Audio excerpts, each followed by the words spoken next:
সমাজতান্ত্রিক রাষ্ট্র গঠনে আইন একটি গুরুত্বপূর্ণ ভূমিকা। সেক্ষেত্রে বিষয় যদি হয় নারী পুরুষ, সেখানে বিতর্ক যেন থামছেই না। ইতিহাস বলছে নারী পুরুষ সমান অধিকার, কিন্তু বর্তমান সামাজিক প্রেক্ষাপটে নারী নির্যাতন আইন যতটা কার্যকর, পুরুষ নির্যাতন আইনের অস্তিত্বই নেই বাংলাদেশে। পুরুষরাও নানানভাবে নির্যাতিত এবং আইনের সঠিক ভূমিকা না থাকায় নারীদের অসামাজিকতা এবং অবাধ্যকতা দিনকে দিন যেন বেড়েই চলছে, এমনটাই মনে করছেন অনেকে। তারা বলছেন সমাজকে বিশৃঙ্খলা মুক্ত রাখতে নারী নির্যাতন আইনের পাশাপাশি পুরুষ নির্যাতন আইন সংগঠন করা অত্যাবশ্যক জরুরি হয়ে পড়েছে।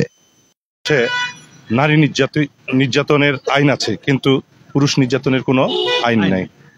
বাংলাদেশে তথা সারা বিশ্বে পূর্বে থেকে নারীরা নির্যাতিত হয়ে আসছে। এই নারীদের নির্যাতনের পরিপ্রেক্ষিতে সেই আইন খুবই জরুরি ছিল সে সময়, কিন্তু সে সময়ে কখনো কোনো পুরুষ নির্যাতিত হতো না।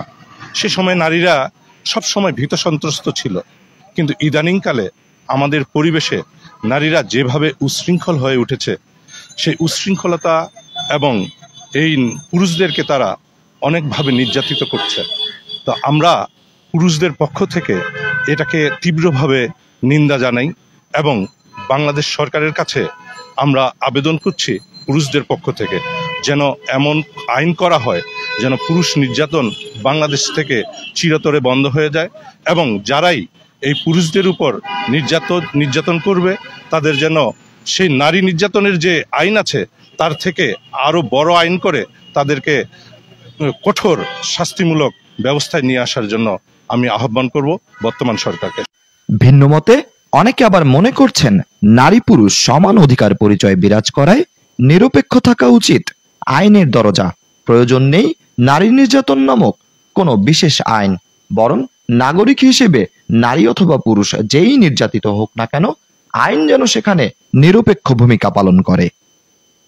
আমি মনে করি নারী নির্যাতন আইন বাতিল করা উচিত। নারী পুরুষ সবাই সমান, যেহেতু সমান অধিকার দাবি করা হয় সেহেতু নারী নির্যাতন আইনের দরকার নেই। পুরুষ মানুষ হিসাবে প্রত্যেকের যার বিরুদ্ধে নির্যাতন হবে সেই মামলা করবে, সেই অধিকার হবে। আলাদা করে নারী নির্যাতন আইন থাকার কোনো দরকার নেই। এটা হচ্ছে আমার অভিমত। আসিফুজ্জামান আসিফ, দৈনিক নয়াদিন।